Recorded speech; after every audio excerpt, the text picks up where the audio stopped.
Gita LLB সিরিয়ালের আগামী পর্বে তোমরা দেখবে এখানে মেহেক আর অঙ্কিত যখন রেস্টুরেন্টে ক্যান্ডেল লাইট ডিনারের জন্য যায় তখন পর্যন্ত তারা কোনো প্রকার অর্ডার করে না, কিন্তু রেস্টুরেন্টের ওয়েটার এসে তাদেরকে বলে, স্যার আপনাদের খাবারটা কি এখন নিয়ে আসবো? তখন বলে, আমরা তো কিছু অর্ডারই করিনি, তাহলে আপনি খাবার কিভাবে নিয়ে আসবেন? তখন ওয়েটার বলবে, না স্যার আপনারা তো অর্ডার করেছেন, আপনারা অনেকগুলো খাবার অর্ডার করেছেন, এখানে স্পেশাল স্পেশাল মেনুও রয়েছে।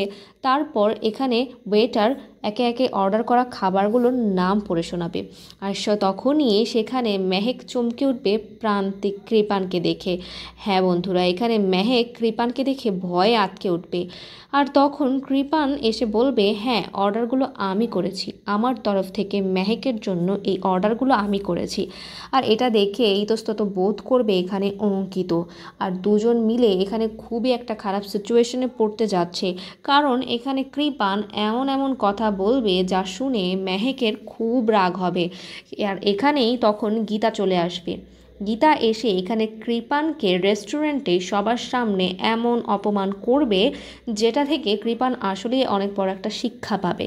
তো তোমরা সামনের পর্বগুলো দেখার জন্য কতটুকু এক্সাইটেড কমেন্ট করে অবশ্যই জানাও। আর আমাদের চ্যানেলটিকে সাবস্ক্রাইব করে আমাদের সঙ্গেই থাকো নতুন নতুন আপডেটের জন্য।